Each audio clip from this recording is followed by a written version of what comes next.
ഇനി നമ്മുടെ പ്രതീക്ഷകൾക്കൊത്ത് നമ്മളെ സ്നേഹിക്കാൻ ഈ ഭൂമിയിൽ ആർക്കും കഴിയുകയില്ല എന്നുള്ള തിരിച്ചറിവാണ് നമുക്ക് വേണ്ടത്.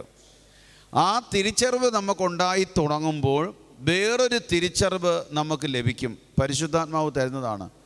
നമ്മുടെ പ്രതീക്ഷകൾക്കപ്പുറത്ത് നമ്മളെ സ്നേഹിക്കാൻ കഴിയുന്ന നല്ലൊരു അപ്പനുണ്ട്, നല്ലൊരു പങ്കാളിയുണ്ട്, പേര് യേശുവാണ് എന്ന തിരിച്ചറിവിൽ നമ്മളെ കൊണ്ടെത്തിക്കുന്നത് ആ അനന്തമായ സ്നേഹത്തിലേക്കായിരിക്കും.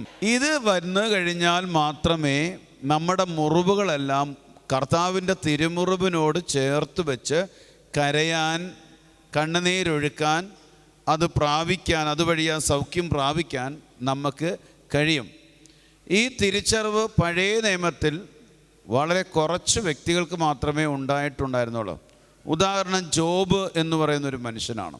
വിശുദ്ധ ഗ്രന്ഥത്തിൽ ശാരീരികവും മാനസികവും ആത്മീയവുമായി തകർന്ന് തരിപ്പണമായി പോയൊരു പാവപ്പെട്ട മനുഷ്യൻ്റെ പേരാണ് ജോബ്. വലിയ സമ്പന്നനായിരുന്നു ജോബ്. മക്കളുണ്ടായിരുന്നു ജോബിന്.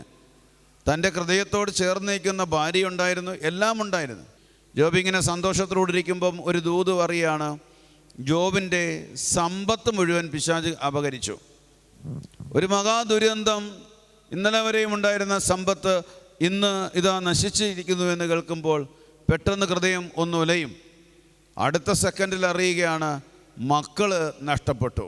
കുറച്ച് കഴിഞ്ഞപ്പോഴാണ് അറിയുന്നത് ജോബിൻ്റെ ശരീരം മുഴുവൻ പുഴുവെടുത്ത് ജീർണിച്ചു പോയി, ചലമായി. ഭാര്യ അടുത്ത് വന്നപ്പം ദുർഗന്ധമായി. പുഴുവെടുത്ത് നീറിപ്പുകയുന്ന ശരീരത്തിൻ്റെ ഉള്ളിൽ നിന്നും പുഴുക്കളെ ഓട് കഷ്ണം കൊണ്ട് ചുരുണ്ടിക്കളഞ്ഞുകൊണ്ടിരിക്കുന്ന സമയത്ത് ഭാര്യ പറയുകയാണ്, മനുഷ്യ, നിങ്ങളിപ്പോഴും ദൈവത്തിൽ ഉറച്ചു നിൽക്കുകയാണോ? ദൈവത്തെ തള്ളി പറഞ്ഞിട്ട് പോയി മരിച്ചുകൂടായോ? ജോബ് അപ്പോഴും ദൈവത്തിൽ തന്നെ ഉറച്ചു നിൽക്കുകയാണ്. ഈ നിമിഷം മുതൽ മരണം നമ്മെ വേർപെടുത്തും വരെ കൂടെ കാണുമെന്ന് വാക്ക് കൊടുത്ത ഭാര്യയെയും കൈവിട്ട ജോബ് എന്തുകൊണ്ടാണ് ദൈവത്തിൽ ഉറച്ചു നിന്നതെന്ന് ചോദിച്ചാൽ, ജോബിന് ഉത്തമ ദർശനമുണ്ടായിരുന്നു.